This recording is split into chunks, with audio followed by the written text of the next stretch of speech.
everyone, Therese here. Welcome to this week's Karma Cards. You might notice the background is changing. It's changing. Yeah, I'm changing this painting, so I'm excited. It's in progress right now, but if it feels new and different, that's why things are shifting. And that leads me to what's happening in energy. So today is May 10th, and that's technically the official day that Mercury is starting to station direct. We're still in the Mercury retrograde shadow period, though, that lasts for about another, I believe, 5 days. So by the 15th, we'll be kind of clear of Mercury retrograde. So you did it. You made it through Mercury retrograde. Whew, here we are. But if it feels intense or weird, there's lots of reasons why. One of the major reasons is because the solar incoming energy has been off the chart again. A few days ago, I believe it was on Sunday, which date eludes me, but on the previous Sunday, we had a lot of intense solar energy. The KP index got up to 7, and remember, the highest it goes is 9, so that's intense. But right now, today, it's at a 6, and it's about to go back up to 7 tomorrow. So we're on this really steep roller coaster in energy, and people are noticing that it's messing with their concept of time. So I'm going to ask you to think about this. Has time seemed the same to you lately, or does it seem like it's acting a little different? For example, today for me, I was chatting with some friends who were all feeling this weird time dilation that we're in. Today for me felt like 3 different days. I literally was having a hard time locking in on what day it was because I felt like 3 days had passed and it was only like 6 p.m.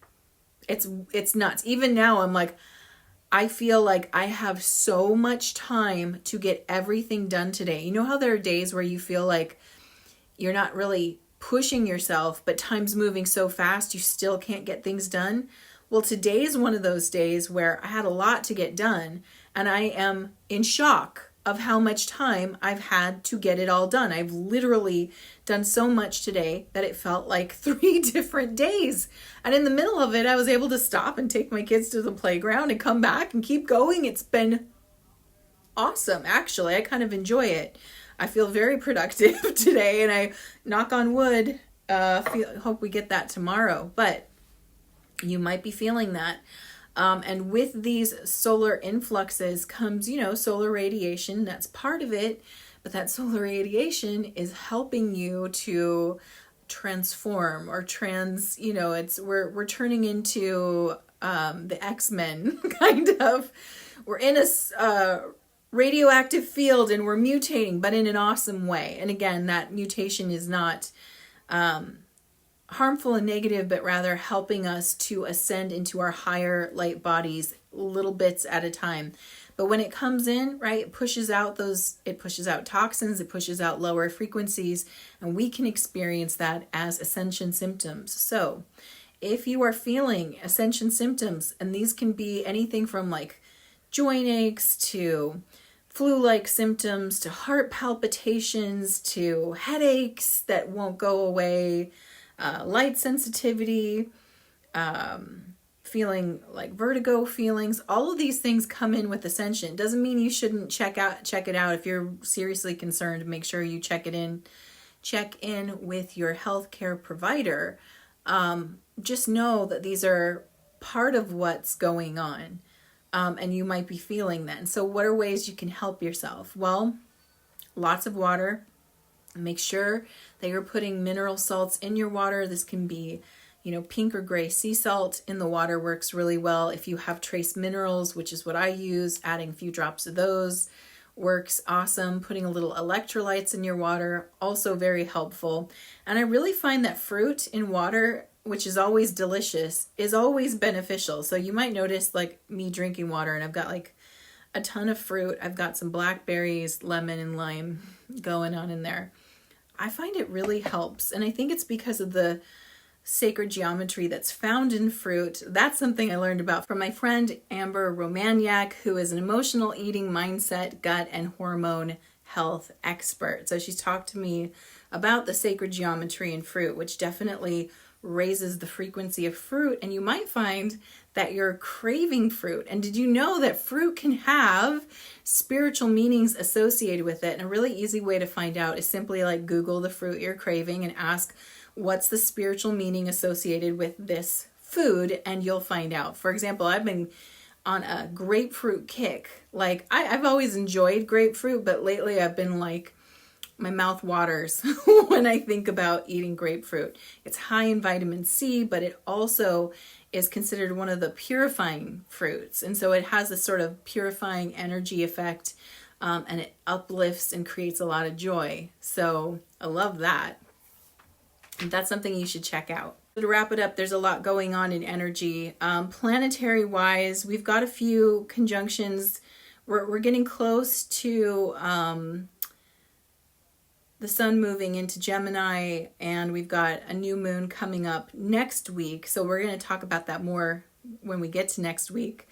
But of course, there will be a spirit circle, and you can always join that and check it out. I'll put the link below in the description if you want to see what that's about. The message from the team today is kind of a simple and sweet one, and it's to remind you to have your own back. Again, as we go through this energy and a lot of detox comes up, sometimes when we go through these high levels of energy, it can feel really good. Like, I feel good today. I feel like got a lot done. I felt productive. My energy levels are up, and that's great. But sometimes when we go through these super intense energy bursts, we can feel pretty down.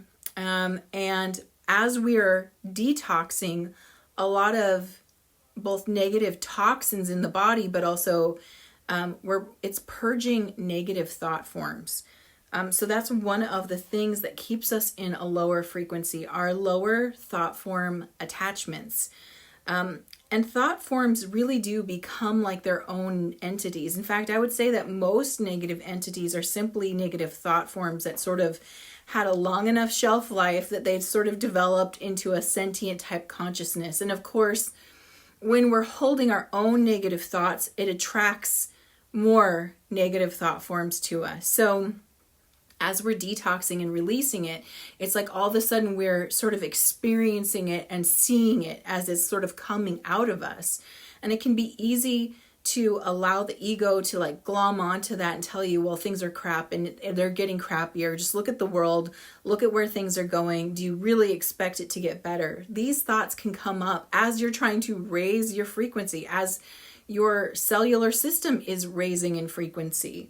And so the guidance, again, it's pretty simple. It's to have your own back and be your own best friend. The beautiful thing is, as we move higher and higher in consciousness and frequency, it's easier and easier to let these things go. But they still can pack a punch. They still can kind of hit you when you're feeling down. And we have to like start asking questions of it. I find that that's the best way out of a sort of negative thought spiral, is to say, do I actually believe that? What proof do I have? As soon as anytime I ask my ego to give me proof, that's almost, anytime I ask my ego to give me proof, that's almost guaranteed to shut it up. Because it's got none. It's pulling stuff from maybe ancient history or old beliefs I was holding. Many times what you find is that these thought forms are sort of on a loop in your brain, and they're actually not a live response, if you will, but more of a pre-recorded response. And so when you start to question it, you'll find there's actually nothing behind that energy, and it can't support itself. And many times the asking really good questions just breaks it down. It doesn't have a leg to stand on. And having the willingness or the courage to ask those questions is sort of a natural byproduct of having your own back. Like, it's clear that you are protecting yourself from that negative thought form simply by questioning its presence in your mind. And you'll find that it dissipates pretty fast when you do. So if over the next few days, when the energies get intense and you're detoxing any lower frequencies as you're going up in frequency, and you get hit with some pretty negative, self-defeating thoughts, I want you to practice questioning it. Where does this thought come from? What proof do you have? Talk to it as if you're a defense attorney, and you'll find it really doesn't have anything solid in terms of evidence to show.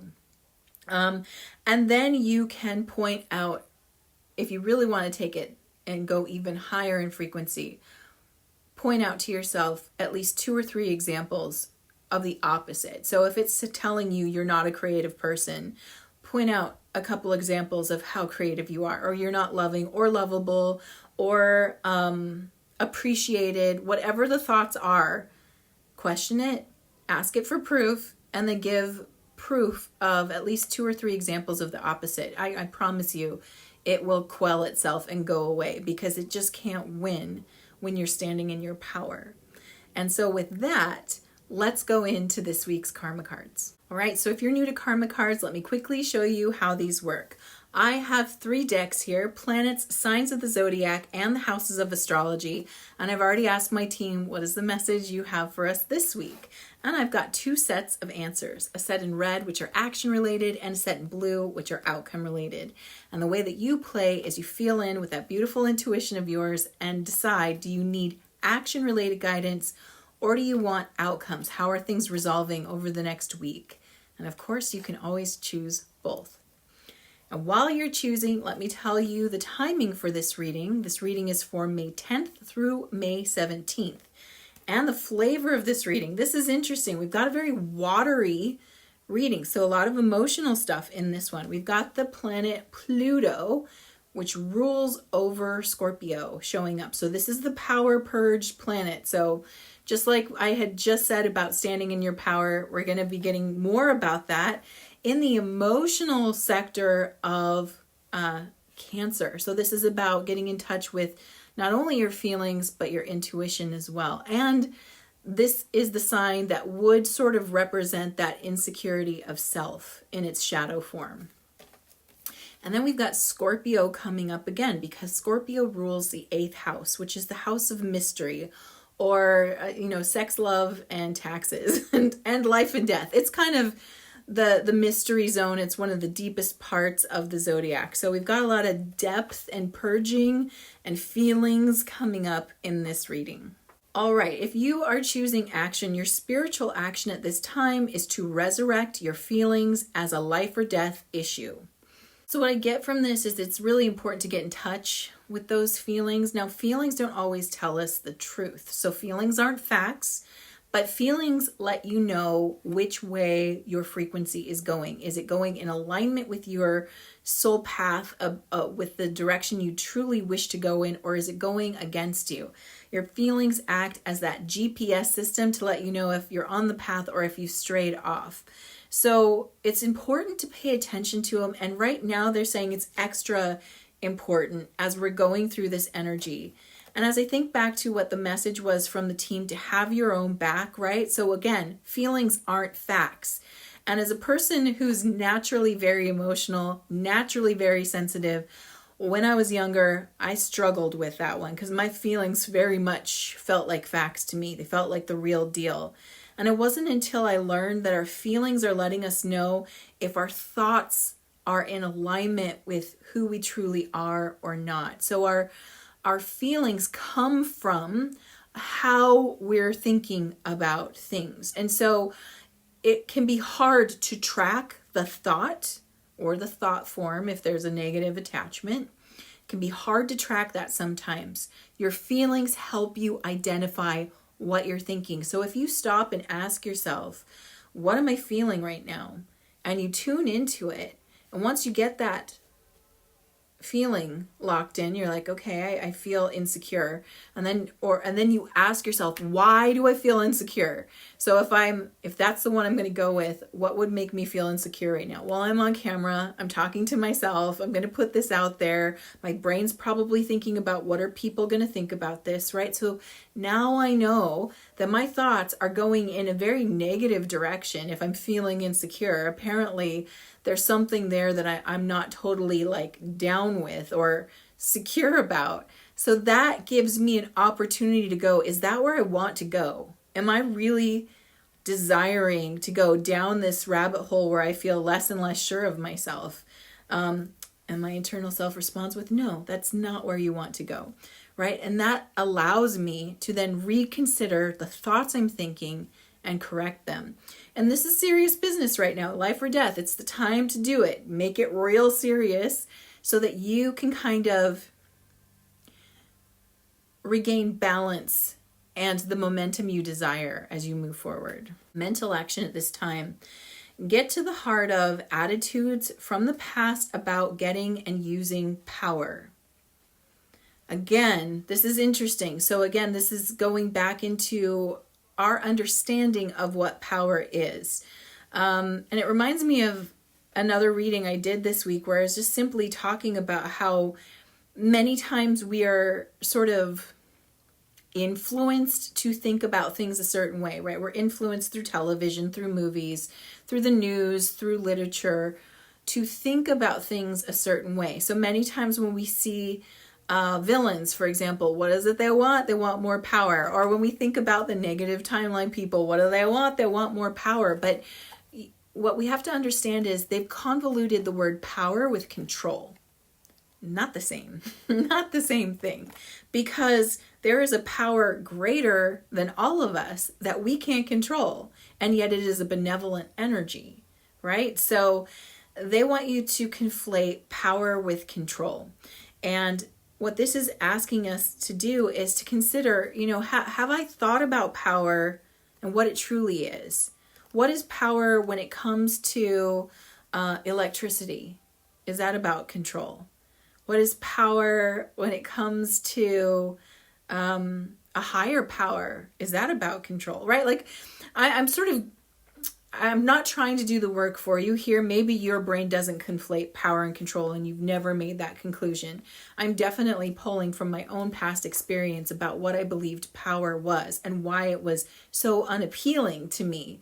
Even though at the same time, on some levels, I know I'm a control freak. There are certain areas where I want control, and I know that's my ego at work, right? So ego and control can definitely be sort of married together, but we're also told that power and control are sort of interchangeable. So what about you? How have you viewed power in the past? What was your understanding of what that was? It's time to understand it, get to the heart of it, and where did it come from? Where did that idea come from? Where did you learn it from? That's what we're being asked to do right now. Physical action, do or die. You must use your intuition and use other people's resources. I love that. Pluto is very dramatic, just like my lovely Scorpios. Love you, love Scorpio, but you guys can be very dramatic. So it's saying this is the time, do it now, use your intuition and use other people's resources.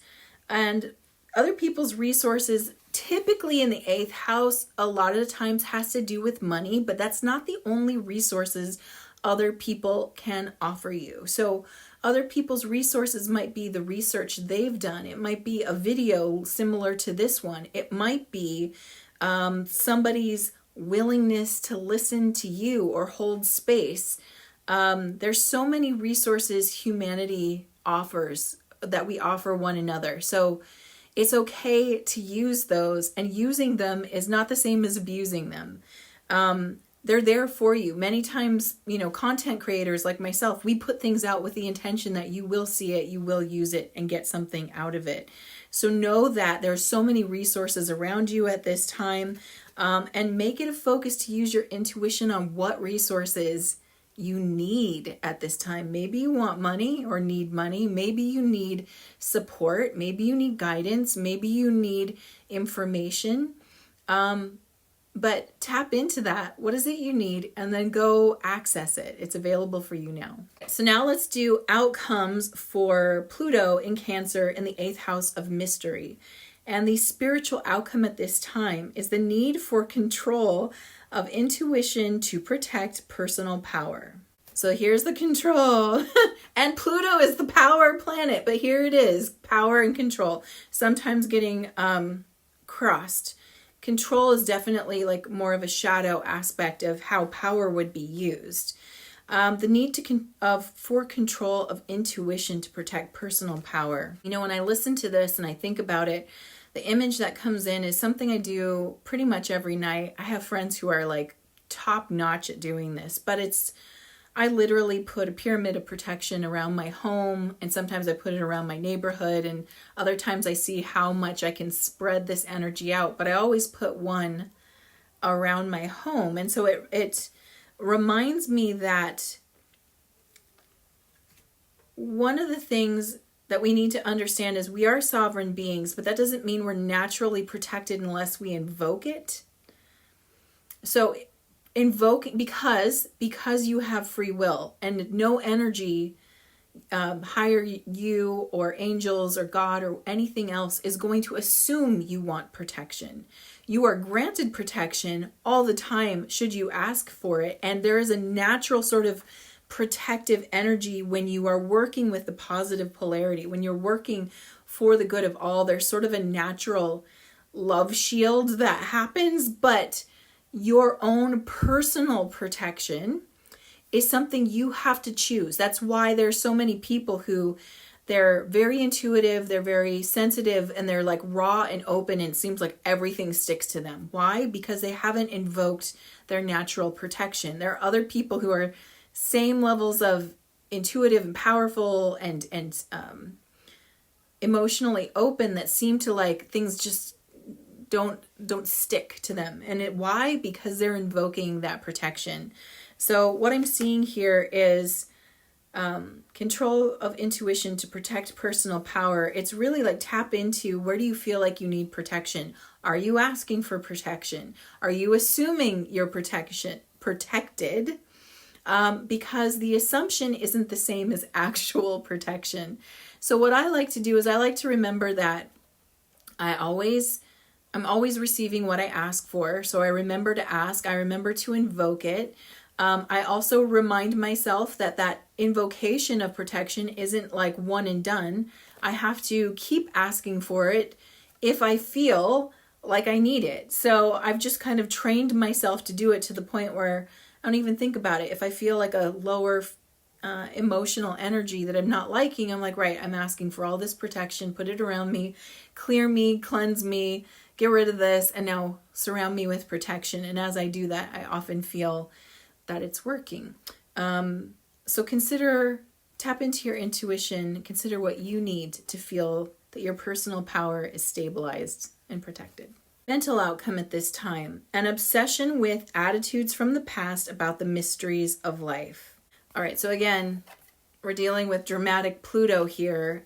Pluto also represents the ruler of the underworld, right? So this idea of obsession comes in from that kind of influence, that archetypal influence that Pluto has. I did a talk today about archetypal energy, specifically relating to the inner child.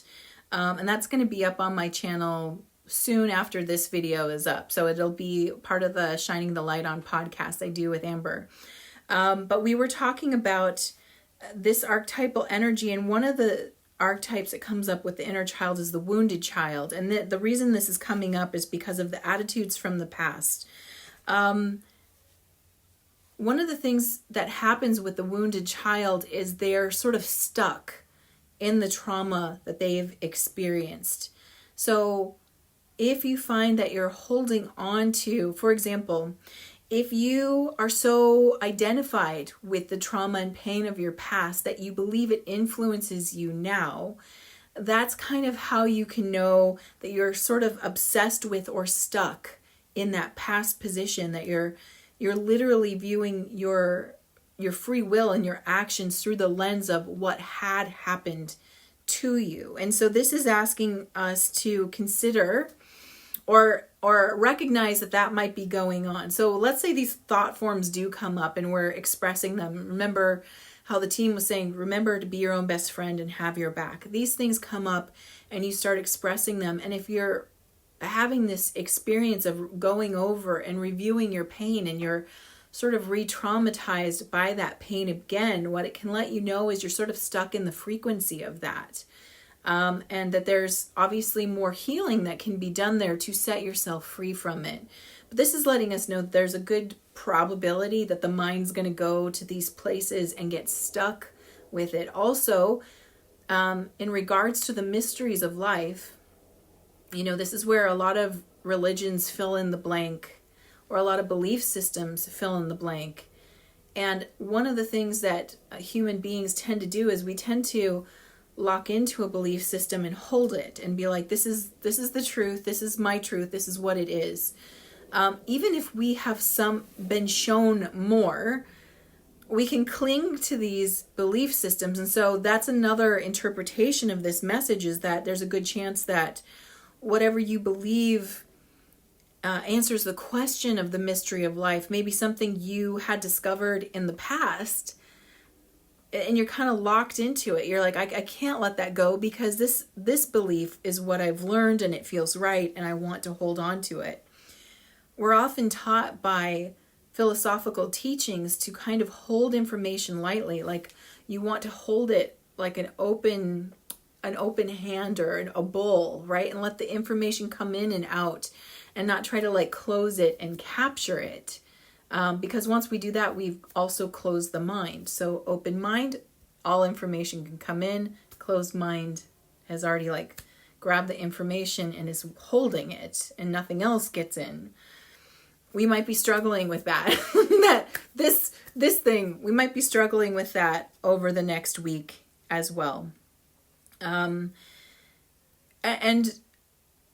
we're just going to have to allow and see what that is. How comfortable or uncomfortable are we with that?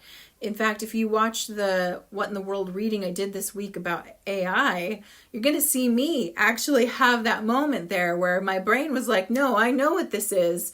And I got something else, and I was kind of like, what? My brain was like, I don't know if I can let go of my personal belief.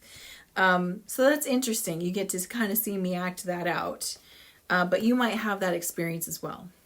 Physical outcome at this time, a power struggle resulting from the history of a major change. Again, this sort of piggybacks off of the belief system that's locked into place. Let's say you discover that belief system is locked into place, and yet you're being confronted with new information, things that you didn't know from the past, and it majorly changes what things mean. Well, then what you're going to feel is the struggle between, do I let this belief go, or do I adapt? Do I hold on? Do I hold true to what I think is true, or do I adapt to the new information? And it sounds like we don't really get a settled place over the next week. We're getting confronted with information and new things in our lives, and maybe in the outside world as well, but we're not necessarily settled on the revelations or changes that come. We're in a place of, do I ignore this and keep going in the direction I was going, or do I adapt, or do I try to hold both? Like, what do I do? And so you sort of end up in this, tug of war between which direction you think you should go in. Because there's no actual information about resolution, go back to what the team advised, which is be your own best friend. Even in the middle of a mental power struggle, even in the midst of cognitive dissonance, choose to be your own best friend. Know that this too shall pass and things will settle once again. But if you get the heads up that it might be an unsettled time in terms of what's known and what is to be known, then you're probably going to breeze through it easier than other people. At least that's what I hope for you. And that's my intention by giving you this message. So I'm sending you lots of love, and I cannot wait to see you next week. Mwah.